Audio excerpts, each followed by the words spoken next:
What's good, YouTube, man? It's your boy Attaboy. Now I'm back with another reacts.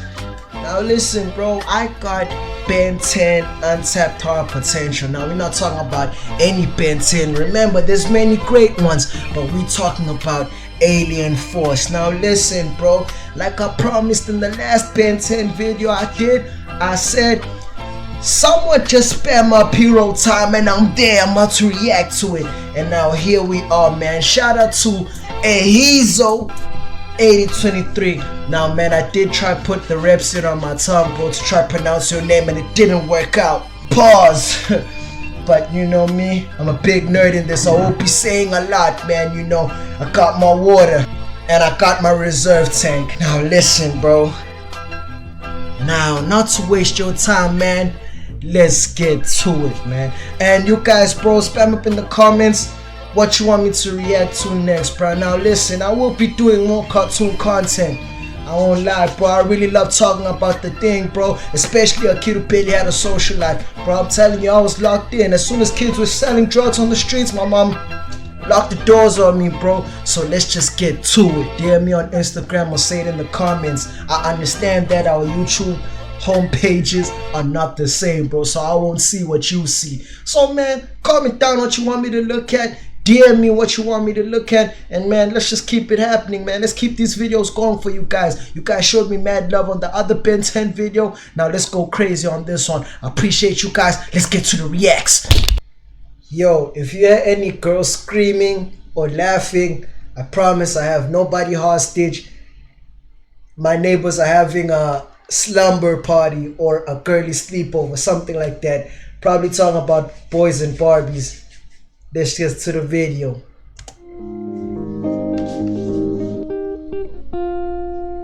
It's rare for a cartoon character to age alongside its audience.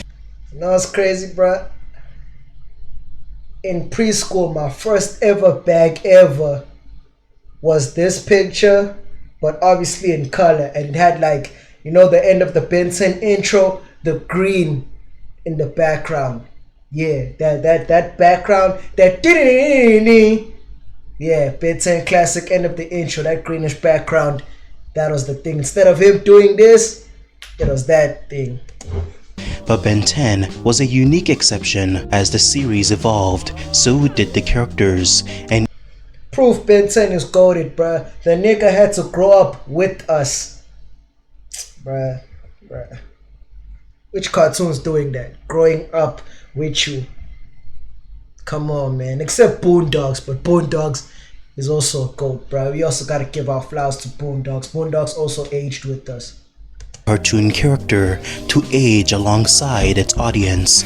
But Ben 10 was a unique exception. As the series evolved, so did the characters, and even the Omnitrix. I don't recognize any of these guys. Although under the circumstances, this one looks pretty good.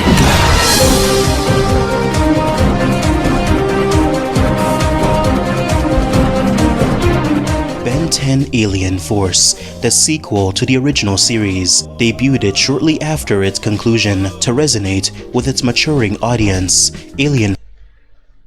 If you can name these two, those two green things, you're a goat. Pause this video and name them. Okay, I'm just gonna say it. Serena and Bellicus. Bellicus, voice of arrogance and hates. Serena, voice of passion and love. And Ben is voice of reason. That's the Alien X dilemma there. Class is in sesh. Shortly after its conclusion to resonate with its maturing audience, Alien Force adopted a darker and more ominous atmosphere, showcasing an older and more mature Ben 10 and introducing a new Omnitrix with a diverse set of fresh new aliens, each as iconic as the ones from the original show. Interestingly, early concepts of Alien Force suggested it could have been much more unsettling and visually intense. Good a time as any to give this one a try.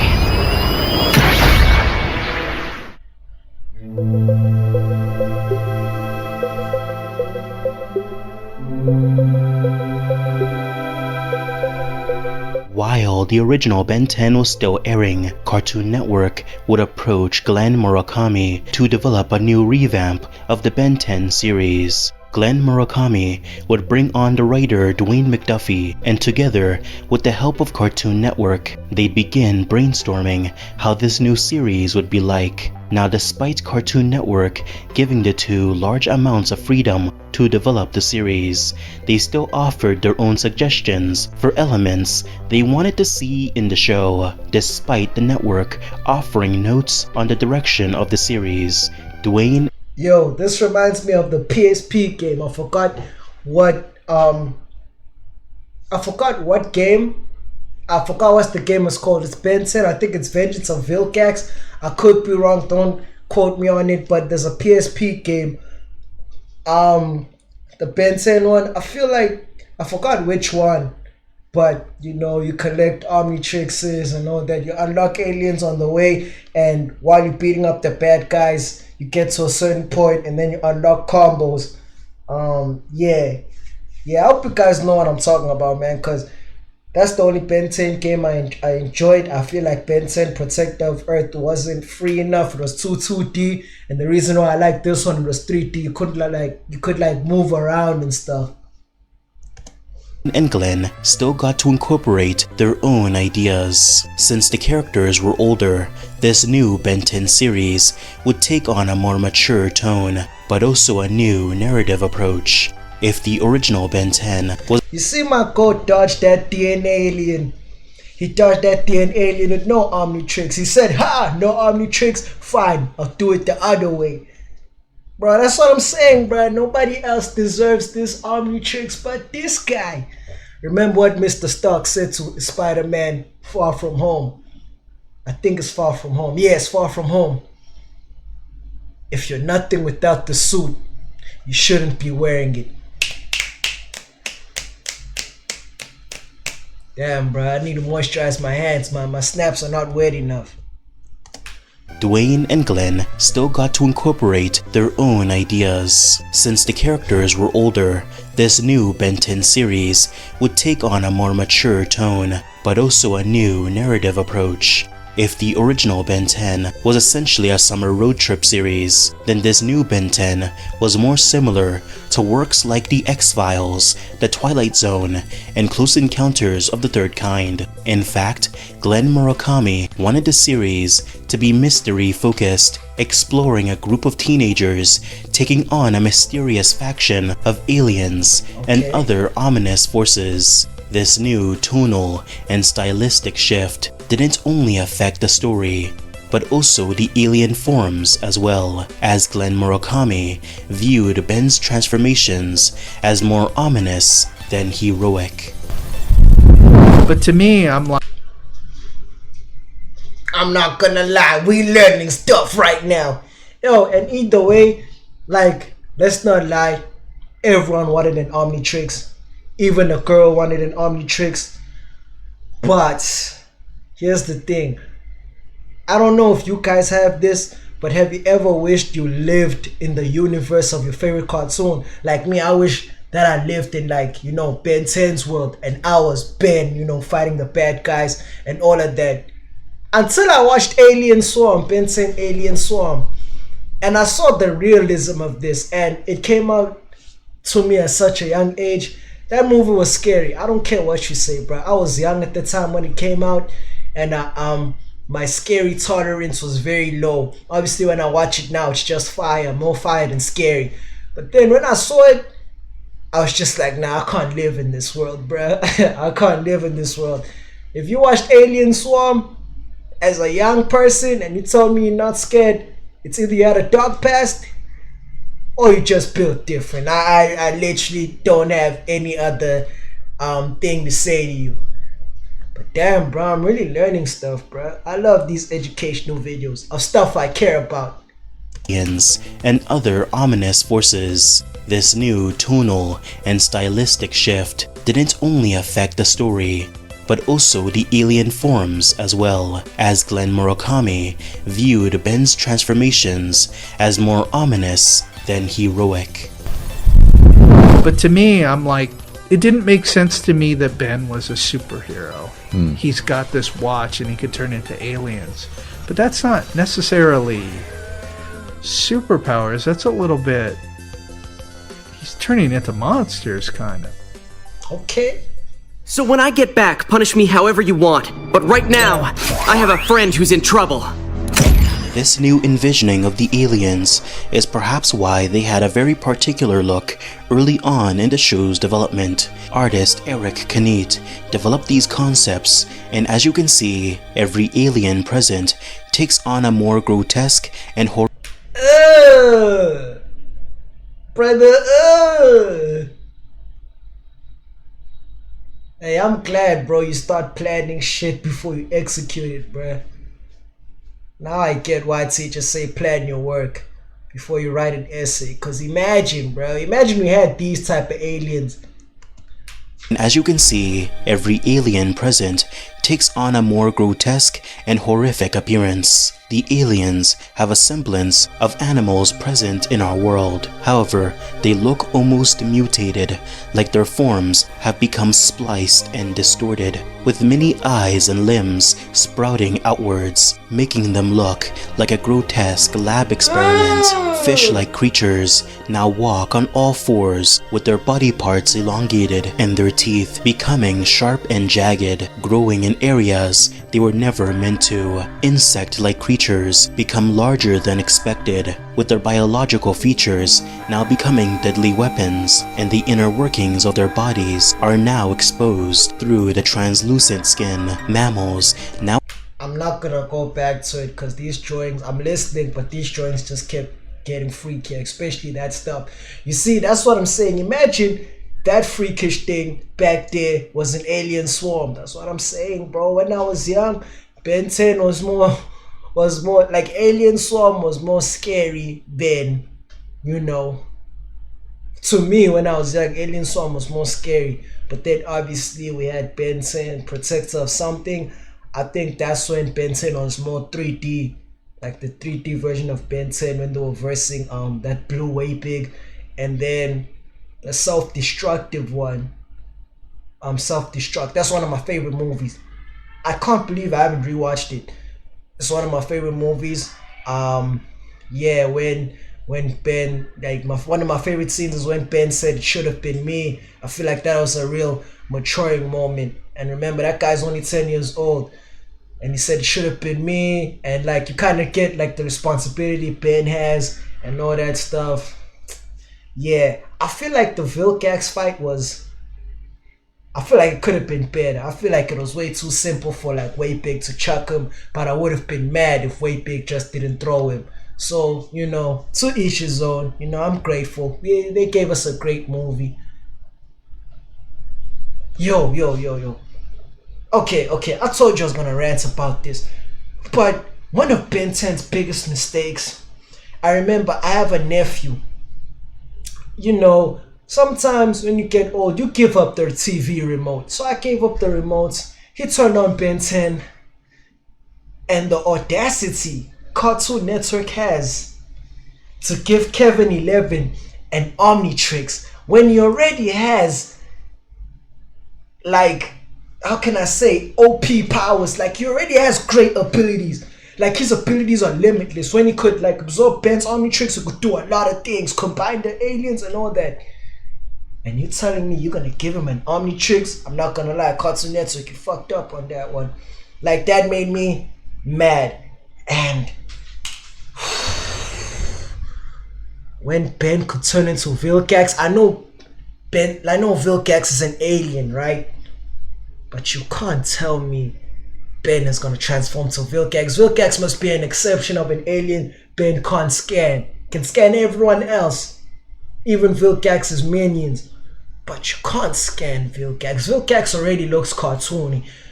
But now, you know, Vilgax lost aura in Omniverse.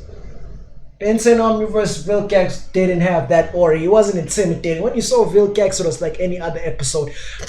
That was the best part about Ben 10, bro. When Vilgax wouldn't show up on any other episode, he wouldn't show up on any other episode. He would show up on some episodes and you'd get cutscenes of him plotting against Ben. And when the time they do meet, It's just, bro. I swear, man of action, bro. This is why I keep saying this. I could never be racist. You can't tell me I can hate. Excuse me. I can hate someone who created that, and there's many other great people in this world too who are gonna create even like greater things. Come on, man. Come on, man. You're not seeing the bigger picture. Bodies are now exposed through the translucent skin. Mammals now appear more lethal and grotesque, and in some concepts have a series of other limbs growing all over their bodies. And in some instances, insectoid-like forms emerge as if they're some kind of tumor, and some even look Lovecraftian. You might be wondering why Eric Knight would create concepts that look horrific and disgusting. Sure, Alien Force was made for a maturing audience, but the targeted demographic was still children at the end of the day. Well, that was the point. You see, Eric Knight created all these illustrations knowing they'd never be approved. The point was to not make looks that would look cool as merchandise. The purpose behind these looks was to make something that no one had ever seen before, knowing they'd be rejected. When Murakami and McDuffie were creating the aliens for Alien Force, they did not want to repeat the same type of aliens present in the original series. They followed a unique method to create the new aliens we'd see in the series by either putting a twist on a pre-existing alien, like how Chroma Stone is Diamond Head. My bad, man. Just seeing 4 arms there, I feel like Ben 10 Race Against Time robbed us of more alien appearances. Like, we deserved way more alien appearances than Heat Blast, Diamond Head, and Grey Matter, and Wildmutt. I feel like that's why I didn't enjoy Alien Swarm that much. I feel like they robbed us of a lot of alien appearances. The story was nice, like it was like still like, remember Gwen taking the picture and you could see Enoch in the background. Like, that was perfect. I feel like they robbed us of a lot of more alien appearances. I really did want to see the more classic aliens and like the good CGI. The CGI wasn't bad. I feel like it was great CGI. But yeah, I feel that could have been better. Man, I'm grateful, man. I'm happy that it happened. With rainbow colors, with the ability to shoot out energy. Even more unique, they combined aliens from the original series to create entirely new ones. Heat Blast and Wildvine were combined to develop Swamp Fire. Ghost. Whoa, what? Nah, we gotta... We'd see in the series by either putting a twist on a pre-existing alien, like how Chroma Stone is Diamond Head with rainbow colors, with the ability to shoot out energy. Even more unique, they combined aliens from the original series to create entirely new ones. Heat Blast and Wildvine. I don't agree with the Diamond Head one, because in Alien Force he does have a Diamond Head transformation. I don't agree with that one. If there was no Diamond Head in Alien Force, then we would have had something to talk about. But I really don't agree with that one. No. But for the kids out there, that's a good analogy. Is Diamond Head with rainbow colors, with the ability to shoot out energy. Even more unique, they combined aliens from the original series to create entirely new ones. Heat Blast and Wildvine were combined to develop Swamp Fire. That makes sense. Ghost Freak and presumably Artaguana became Big Chill. So they had a good grasp of how the 10 aliens would look, although some of Eric Knight's initial designs were a bit too creepy early on. His contributions were still significant early in the show's development. You can see this with some of his designs for the later aliens. Some concepts look pretty similar to how they look in the final series. Aliens like Chroma Stone maintain a lanky body, lack of facial features, and grow crystals all over, but with a slightly more... These guys look like the nanites from Generator Rex. If you know, you know.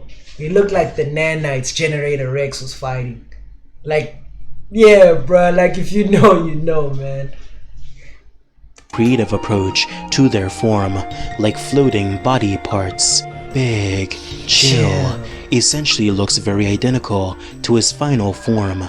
The only significant difference is that the concept illustrations take on a taller, lanky form, with the folding cape enveloping the entire body all the way to the ground. This approach to Big Chill's design makes him appear more ghostly, at least significantly more than what we see in the final show. Echo keeps the same general body language, but with a few differences. Their bodies are much smaller, and strangely, they look like they take on a more fleshy form as they So Echo is basically Ditto, just better. That's what I'm thinking. I feel like, yeah, Echo is basically Ditto but better. I'm waiting for him to say that, or that they created him from scratch too.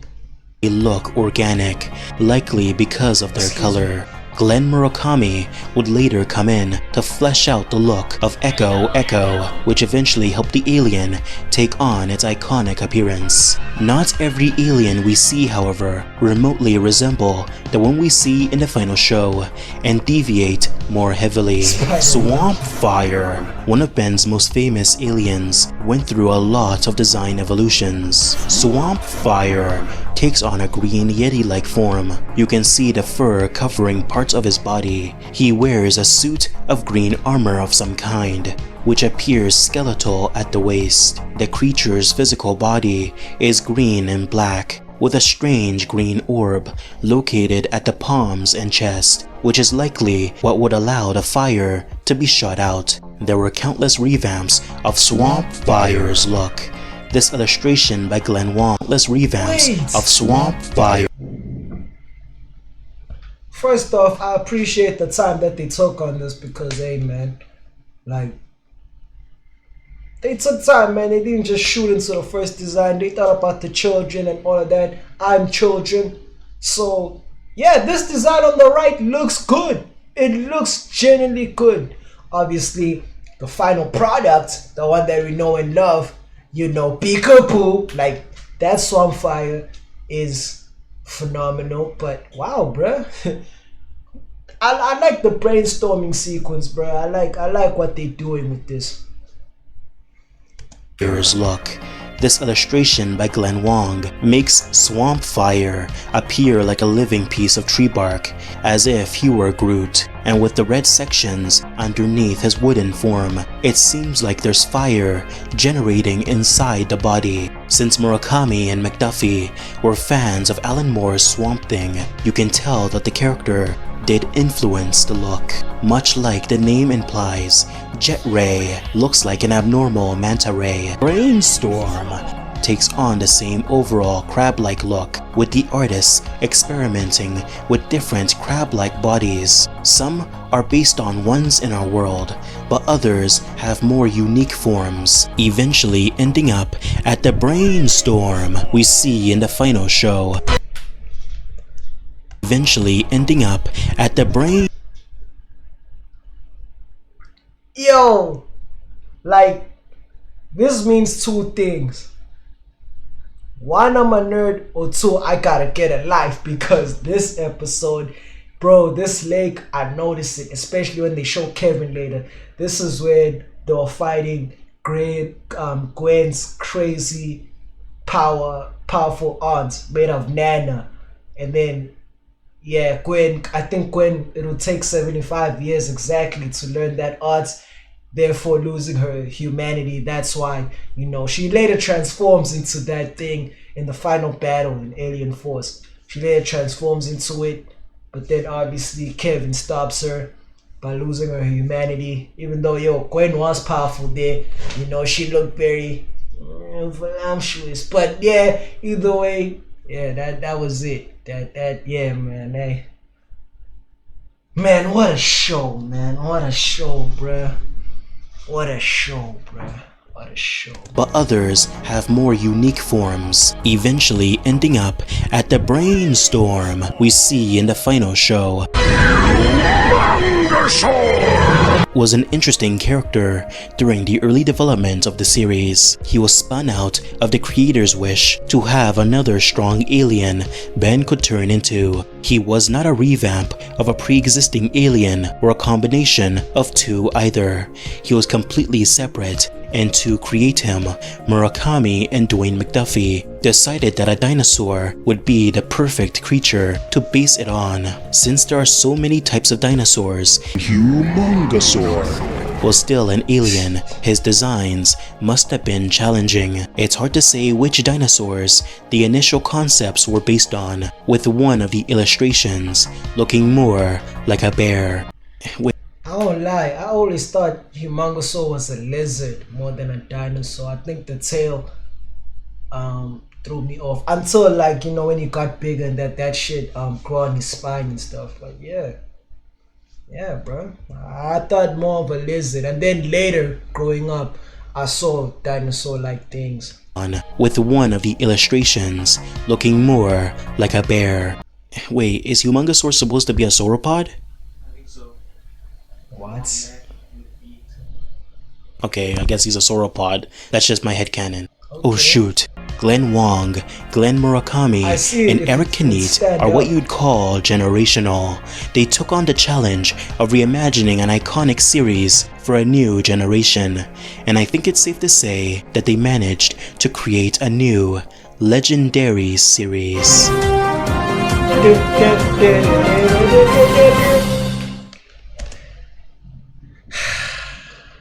Man.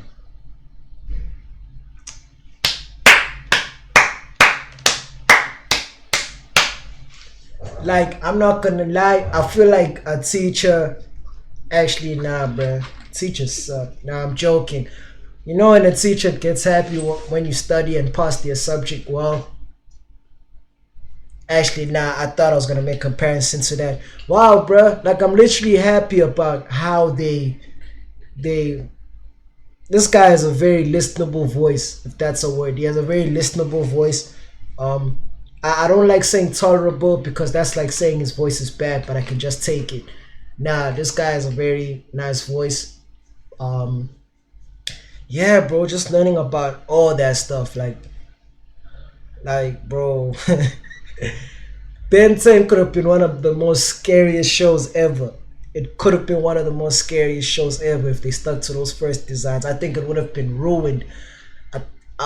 Yeah, personally, Omniverse the story was good. It just didn't have.